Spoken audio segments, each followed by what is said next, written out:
Baik, bismillahirrahmanirrahim. Assalamualaikum warahmatullahi wabarakatuh.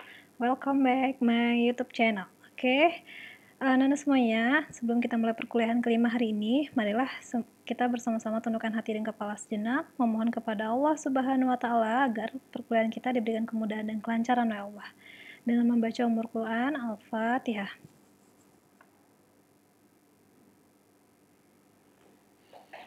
Baik, sadaqallahul azim. Kita masuk pada materi kelima, yaitu mengenai analisis leverage. Mari sama-sama kita lihat apa itu konsep dari analisis leverage ya. Oke, ini dia konsep analisis leverage. Konsep dari analisis leverage ini timbul pada saat perusahaan menggunakan aktiva yang memiliki biaya-biaya operasi tetap.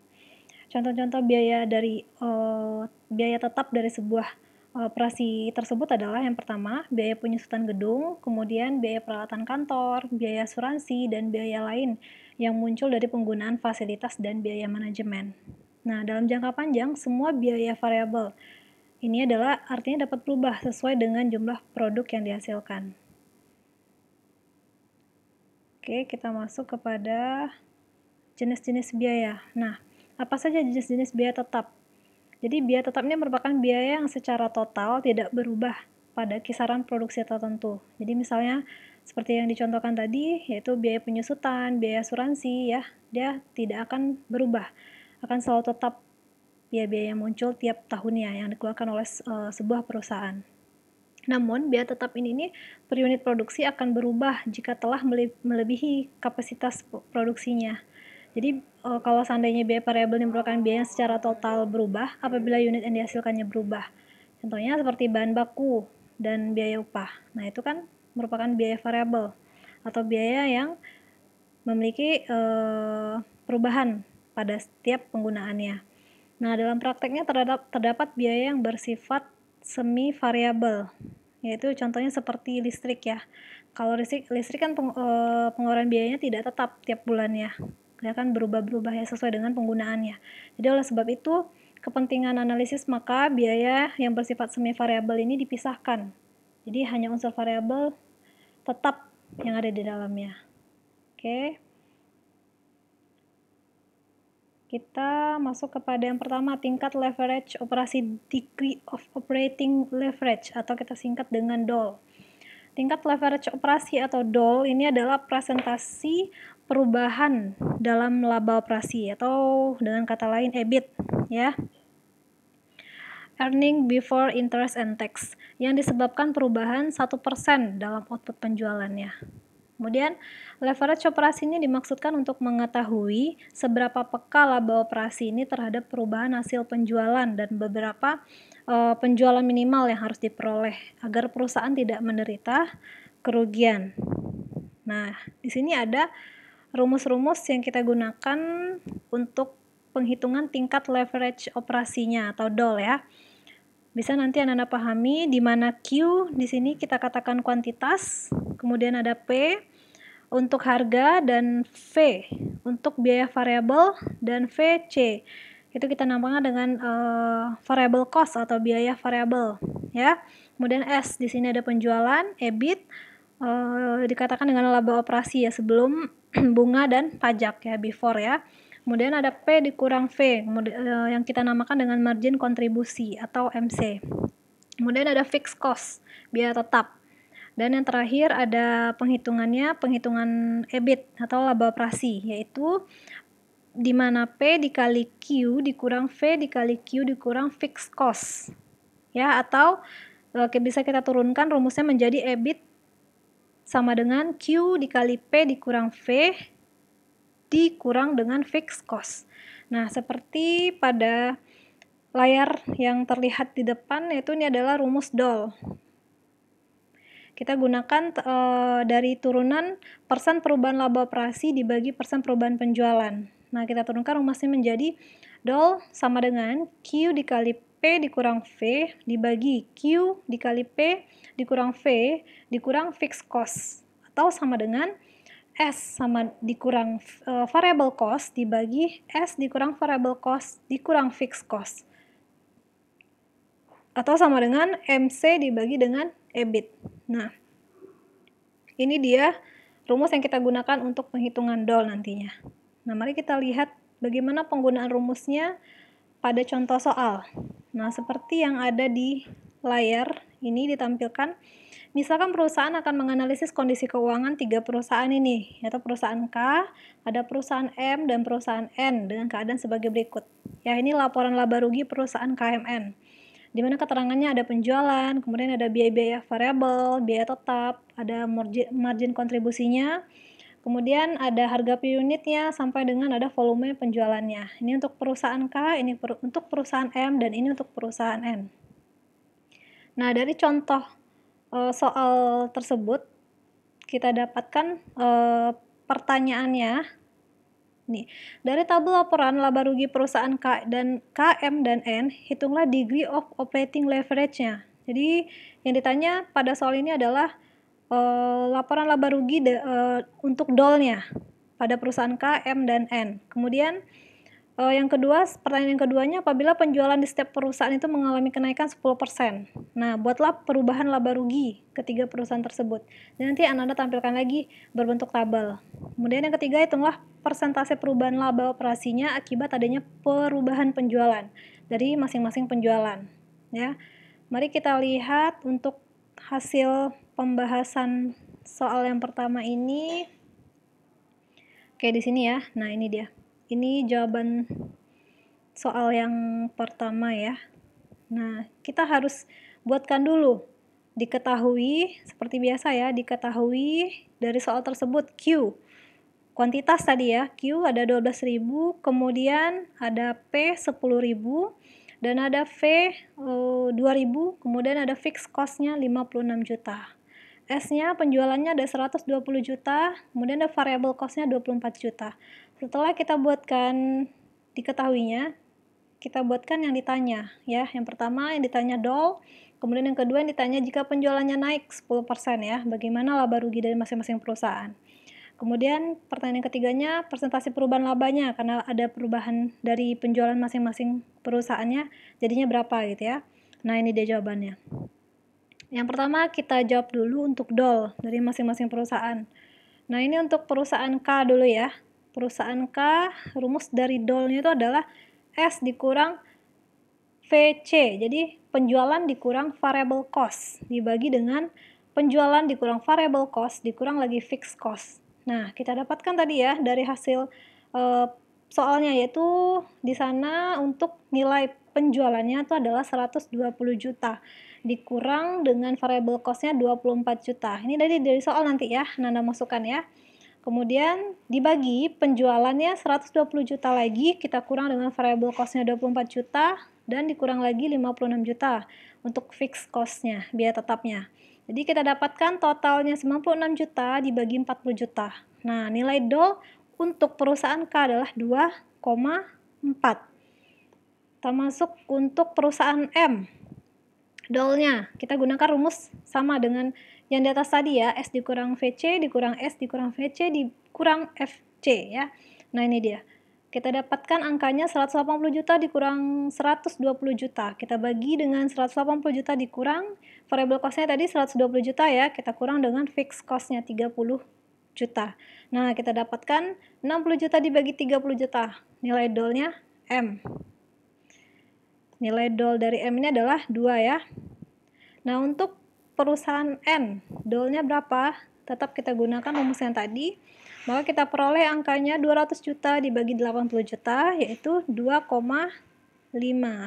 Nah, untuk jawaban yang pertama kita sudah bisa selesaikan. Kita lanjut kepada pertanyaan yang kedua tadi ya. Jika penjualannya naik 10%, nah gimana laporan laba ruginya? Kita bikinkan lagi tabelnya ya. Kita bikinkan tabel perusahaan K, M, dan N. Tinggal Anda copy pastekan saja dari soal tadi. Kemudian untuk penjualan ya, karena tadi di soal yang dia tanyanya jika penjualannya naik 10%. Nah, itu bagaimana laporan keuangannya? Silakan nanti Anda cari untuk penjualan 10%-nya ya. Di sini kita dapatkan 132 juta untuk K, M dan N. Nanti ditambahkan ya, dari penjualan soal tadi ditambahkan 10%, seperti itu. Penjualan yang dari soal di tabel, anak-anak tambahkan 10%, karena ditanya kalau seandainya penjualannya naik 10%, bagaimana laporan laba ruginya ya. Oke, nanti tambahkan 10%-nya, kita peroleh angkanya ini. Nah, baru nanti kita kurangkan dengan biaya variabel yang sudah ada di soal tadi ya. Kita dapatkan margin kontribusinya masing-masing perusahaan. Untuk K 108 juta, untuk M 78 juta, dan untuk N 224 juta. Oke.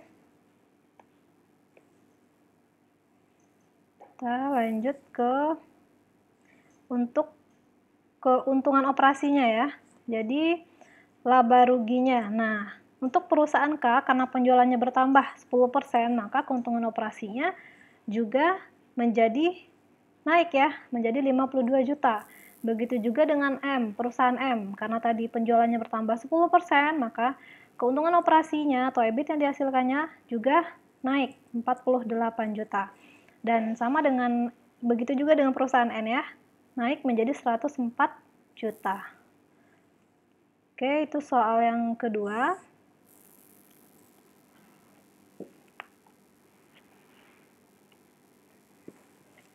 Kita masuk kepada soal yang ketiga, persentase perubahan laba. Nah, bagaimana persentase perubahan laba dari masing-masing perusahaan tadi ya? Mari kita lihat. Nah, yang pertama ya, untuk perusahaan K, kita gunakan rumus persentase perubahan laba ya. EBIT T dikurang EBIT T dikurang 1 dibagi dengan EBIT T dikurang 1 dikali 100%. Nah, ini kita dapatkan dari jawaban tadi ya. 52 juta dikurang dengan 40 juta dibagi dengan 40 juta. Seperti yang terlihat di soal ya. Maka untuk persen perubahan laba perusahaan K ya, perusahaan K diperoleh nilai persentase perubahan labanya 30%. Nah, kita lanjut kepada perusahaan M. Bagaimana persentase perubahan labanya? Nah, kita gunakan rumus EBIT T dikurang EBIT T dikurang 1 dibagi EBIT T dikurang 1 dikali 100%. Nah, kita dapatkan nilai persentase perubahan laba untuk perusahaan M-nya adalah 60%. Lebih besar ya di perusahaan M, karena tadi nilai jumlah penjualannya juga tinggi ya. Oke, untuk perusahaan N, kita gunakan rumus yang sama, kita dapatkan 30%. Nilai persentase perubahan laba pada perusahaan K sama dengan persentase perubahan laba pada perusahaan N, yaitu 30%. Sedangkan pada perusahaan M mengalami persentase perubahan laba yang signifikan, yaitu 60%. Oke, Nanda, itu untuk jawaban contoh soal yang pertama mengenai degree of operating leverage atau DOL. Kita lanjut kepada materi selanjutnya, contoh soal yang kedua. Nah, ini nanti bisa Nanda jadikan latihan ya. Untuk contoh soal yang kedua bisa nanti Nanda jadikan latihan, silakan nanti dikerjakan. Tadi udah Ibu berikan contoh soalnya, bisa di review lagi nanti ya. Kalau ada pertanyaan bisa di komentar nanti di kolom komentarnya. Dan insya Allah nanti Ibu respon satu persatu ya. Oke, ini untuk pertanyaan nanti silakan nanti Anda coba untuk latihannya. Nah, kita masuk kepada materi yang kedua, yaitu tingkat leverage keuangan atau degree of financial leverage, atau kita singkat dengan DFL.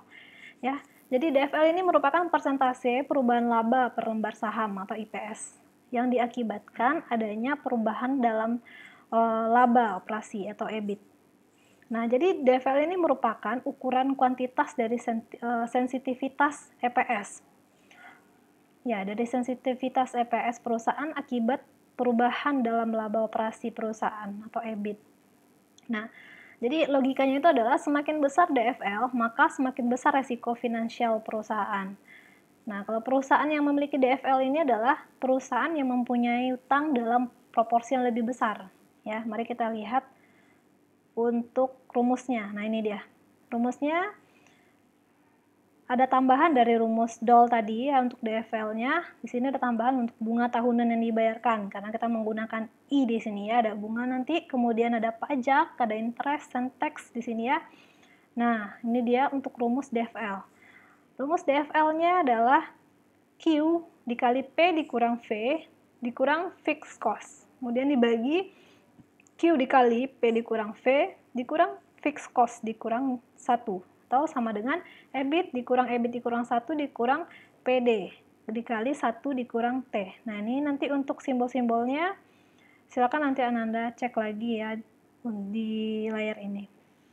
Atau untuk bahan mentahnya nanti silakan dilihat, kunjungi di prezi.com ya. Di sana Ibu ada share materi yang tanpa penjelasan. Silakan nanti dilihat juga di sana. Oke, karena Ibu mempresentasikannya 2 versi ya. Oke.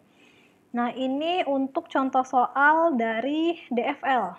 Nah, mari perhatikan perusahaan ternama contohnya ya, mempunyai modal sendirinya berjumlah 800 juta dan akan menambah modal sebesar 400 juta melalui satu dari 3 alternatif pendanaannya, yaitu yang pertama, alternatifnya yang pertama dia menggunakan saham biasa.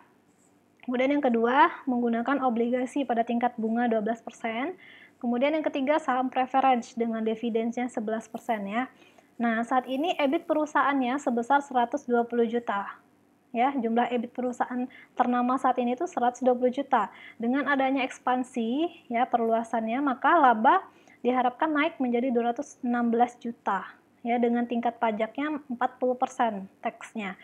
Dan pada saat ini saham biasa yang beredarnya itu 200.000 lembar sahamnya. Kemudian saham biasa dapat dijual sejumlah Rp4.000 per lembarnya. Sehingga apabila perusahaan memiliki pendanaan dengan modal sendiri, maka perusahaan harus mengeluarkan saham biasa baru sebanyak 100.000 lembar. Nah, bagaimana untuk pembahasan ternama ini, perusahaan ternama ini? Sementara yang ditanyanya adalah hitunglah DFL. Ya, degree financial leverage-nya dengan menggunakan alternatif pendanaan hutang, pendanaan saham preference, dan pendanaan saham biasa. Kemudian pertanyaan kedua adalah hitunglah laba dan IPS-nya jika EBIT-nya tuh naik 10%. Ya. Mari kita lihat untuk jawaban contoh soal yang kedua ya. Nah, ini dia. Silakan Anda perhatikan di layarnya masing-masing ya. Di sini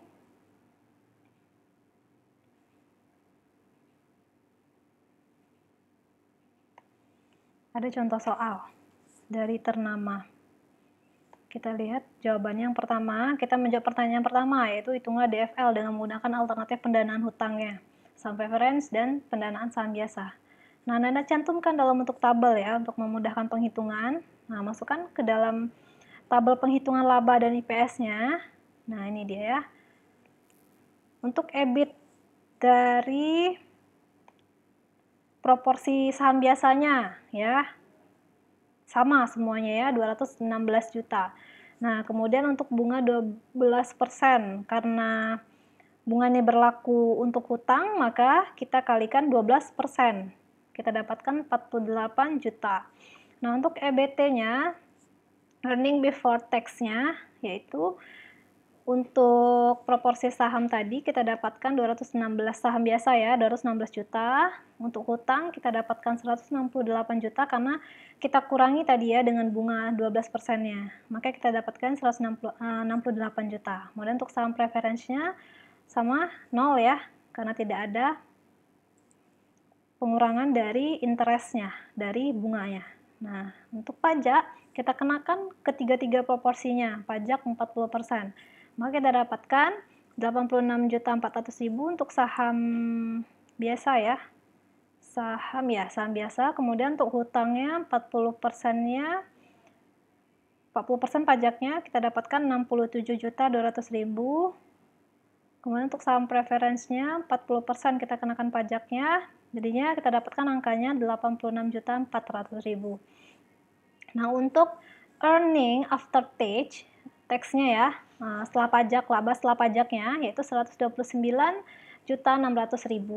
Kemudian 100.800.000 untuk hutang, dan untuk saham preferensinya 129.600.000 ya. Ini pengurangan kita kurangkan dari nilai pajak di atas ini ya. Ini mestinya ada tanda kurung yang mengartikan dalam akuntansi itu kalau ada tanda kurung itu artinya pengurangan ya. Nah, ini harusnya mestinya ada pengurangan di sini. Nah, ini nilai earning after tax-nya. Kemudian untuk dividen saham preference, karena saham biasa tidak ada, kemudian untuk hutang tidak ada, maka untuk nilai saham preference-nya kita dapatkan 44 juta. Nah, laba pemegang saham, nah kita dapatkan 100, tinggal kita turunkan saja angka dari earning after tax-nya ya. 129.600.000, kemudian untuk hutangnya 100.800.000, dan untuk saham preferensinya 85.600.000. Nah, ini penghitungan DFL ya, Degree Financial Leverage-nya. Nah, ini untuk tambahannya jumlah saham beredar ya. Kita masukkan ke dalam tabelnya. Nah, jawaban yang pertama tuh DFL. Kita gunakan rumusnya EBIT dikurang I ya, dikurang lagi PD dibagi 1 dikurang T ya.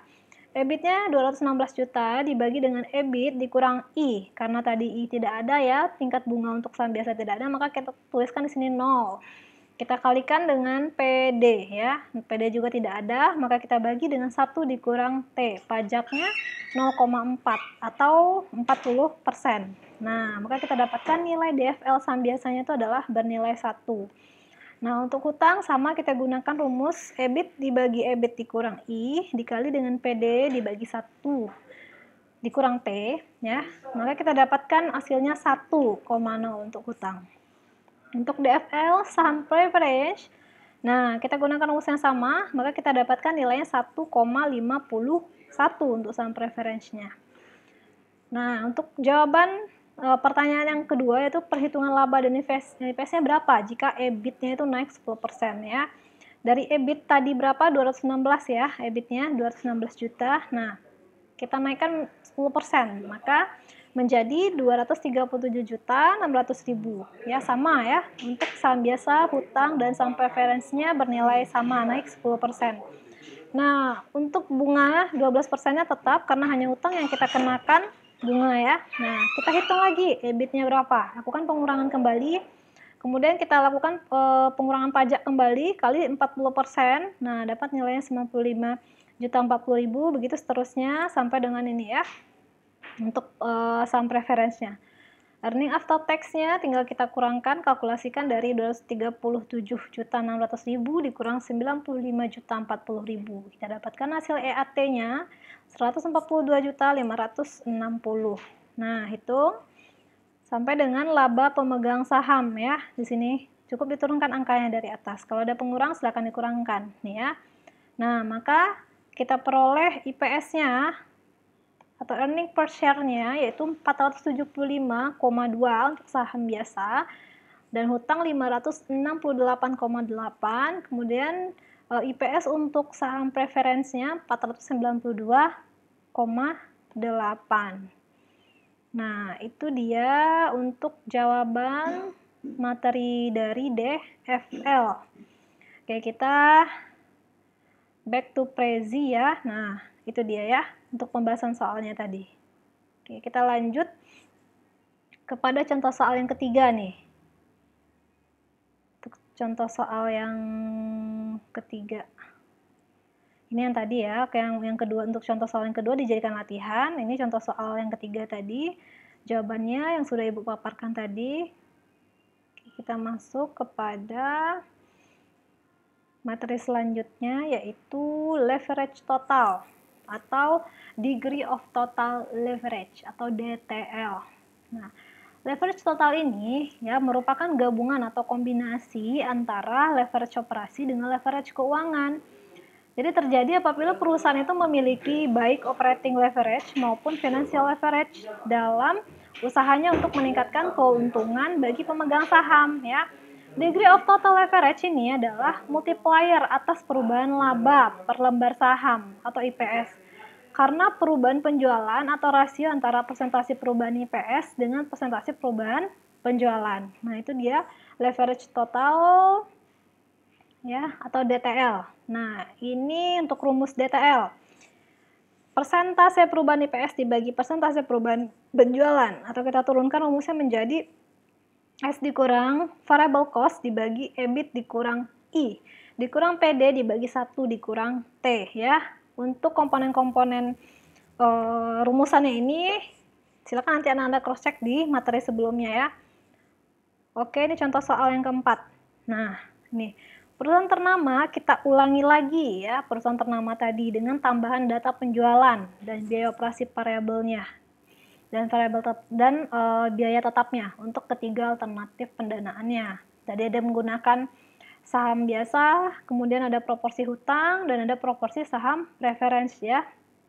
Nah, di soal diketahui untuk penjualannya sama, untuk saham biasa 500 juta, hutang tetap 500 juta, dan saham preference juga 500 juta. Nah, ini nanti bisa Anda lihat satu persatu ya di soalnya. Oke, nah untuk pertanyaannya, hitunglah DTL dengan menggunakan alternatif pendanaan hutang, kemudian pendanaan saham preference, dan pendanaan saham biasa. Kemudian pertanyaan kedua adalah, hitunglah laba dan IPS jika EBIT-nya itu naik 10%. Nah, ini hanya kita jawab dengan satu tabel aja ya. Jadi kita lihat untuk jawaban dari DTL ya. Nah, ini dia. Silakan Anda langsung bikinkan tabel agar memudahkan penghitungan ya. Nah, untuk EBIT, karena diketahui dari soalnya tuh EBIT-nya naik 10%, maka Anda cukup naikkan angkanya ya menjadi 10% ya, itu untuk DFL. Nah, ini dia. Sorry, ini ya untuk DTL nih ya. Oke. Nah, ini tadi ya soalnya. Untuk perusahaan ternama kita ulangi lagi ya dengan biaya tambahan, data penjualan dan biaya fixed cost dan variable cost-nya ya, menggunakan alternatif pendanaan. Ini dia. Silakan nanti Anda bikinkan lagi tabelnya ya. Ini jawaban soalnya. Yang pertama, kita gunakan rumus DTL hutang. Yaitu, ini kan karena diketahui di soalnya itu, hitunglah DTL dengan menggunakan alternatif pendanaan hutang ya. Kemudian saham preference dan saham biasa. Pertama kita cari hutang dulu. DTL hutang, kita gunakan rumusnya S dikurang variable cost dibagi EBIT dikurang I dikali PD dibagi 1 dikurang T. Maka kita dapatkan angka S-nya atau penjualan ya, 500 juta dikurang variable cost-nya, 184 juta dibagi 216 juta ya untuk EBIT, dikurang 0,12, karena tadi diketahui di soalnya I-nya itu adalah 12%. Maka kita desimalkan menjadi 0,12 dikurang 0 dibagi 1 dikurang 0,4 ya untuk teksnya ya. Nah, lanjut kepada hasilnya. Nah, hasil penghitungannya kita dapatkan DTL hutang yaitu 1,46. Nah, kita hitung untuk DTL saham biasa. Sama, kita gunakan rumusnya S dikurang VC dibagi EBIT dikurang I dikurang lagi PD dibagi 1 dikurang T ya. Kita masukkan angkanya satu persatu. Di sini karena saham biasa tidak ada persentase, tidak ada bunganya, maka kita tuliskan 0. Juga tidak ada PD-nya ya, maka kita tuliskan juga 0. Nah, kita dapatkan hasilnya menjadi 1,46. Ya, sama ya. Nilai DTL hutang dengan saham biasanya 1,46. Nah, bagaimana dengan saham preference-nya? Apakah sama DTL-nya? Nah, mari kita lihat. S dikurang variable cost dibagi EBIT dikurang I dikali PD dikurang ini ya, dalam kurung kuralnya PD dibagi 1 dikurang T. Kita masukkan angka satu persatu, karena di sini tidak diketahui untuk I tingkat bunganya, sementara PD diketahui 44 juta, kita masukkan angkanya di sini. Nah, maka kita peroleh nilai DTL saham preference-nya itu adalah 2,21 ya. Nah, untuk menjawab pertanyaan yang kedua, perhitungan laba dan IPS-nya bila penjualannya tuh naik menjadi 10% ya. Cukup kita tambahkan nilai yang 500 juta tadi, semuanya untuk saham biasa, hutang, kemudian saham preference, naikkan nilainya 10%. Jadinya kita peroleh 550 juta untuk saham biasa, hutang juga 550 juta, dan saham preference juga 550 juta ya. Nah, untuk biaya variabel 10% menjadi 202.400.000. Nah, nanti silakan dikalkulasikan ya, 450 juta dikurang dengan 202.400.000. Kita peroleh margin kontribusinya yaitu 347.600.000. Untuk biaya tetapnya, fixed cost-nya tetap ya 100 juta. Nah, kita dapatkan EBIT-nya 247.600.000. Dari mana hasilnya? Hasil dari margin kontribusi dikurang dengan fixed cost. Nah, ini kita peroleh EBIT-nya. Nah, untuk bunga 12%-nya, karena hanya untuk bagian proporsi hutang ya, yang dikenakan bunga 12%, maka cukup kita munculkan 48 jutanya di proporsi hutang ya. Kemudian kita kalkulasikan lagi ke bawah sehingganya dapat angka masing-masing proporsi ya, untuk EBT-nya masing-masing proporsi ini ya. Kemudian pajak 40%-nya kita juga kenakan ke tiga proporsi tersebut ya, kita dapatkan. Dan EAT-nya ya, pengurangan dari EBT dikurang pajak 40%. Nih EAT-nya ya. Untuk dividen saham preference, hanya saham preference yang kita kenakan ya. Untuk saham dan hutang, untuk saham biasa dan hutang tidak kita kenakan dividen saham preference-nya ya. Oke, ini 44 juta. Nah, maka berapa laba pemegang saham? Tinggal kita turunkan angka dari EAT-nya. Karena after tax-nya 148.560.000 ya, dinilai untuk laba pemegang sahamnya. Tinggal kita turunkan angka dari earning after tax-nya ya. Nah, maka jumlah saham beredar tetap ya tadi dari soal, yaitu 300 lembar untuk 300.000 lembar untuk saham biasa, 200.000 lembar untuk hutang, dan 200.000 lembar untuk saham preference-nya. Nah, maka di akhirnya kita dapatkan earning per share-nya yaitu 495,2 untuk saham biasa, 598,8 untuk proporsi hutang, dan 522,8 untuk proporsi saham preference. Nah, begitu untuk penghitungan DTL ya. Kita back to Prezi.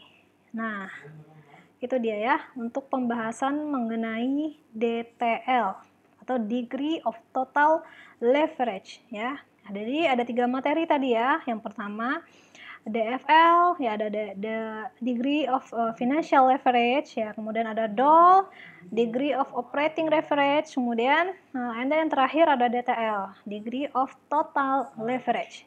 Nah, silakan nanti Ananda review lagi video ini. Kalau seandainya ada sesuatu yang masih meragukan Ananda dalam penghitungan atau dalam penjelasan yang sudah Ibu paparkan tadi, silakan nanti di komentar, di kolom komentar ya. Oke, akhir kata Ibu akhiri perkuliahan yang kelima pada hari ini dengan membaca Alhamdulillahirabbil alamin. Akhir kata wabillahi taufik wal hidayah. Wassalamualaikum warahmatullahi wabarakatuh.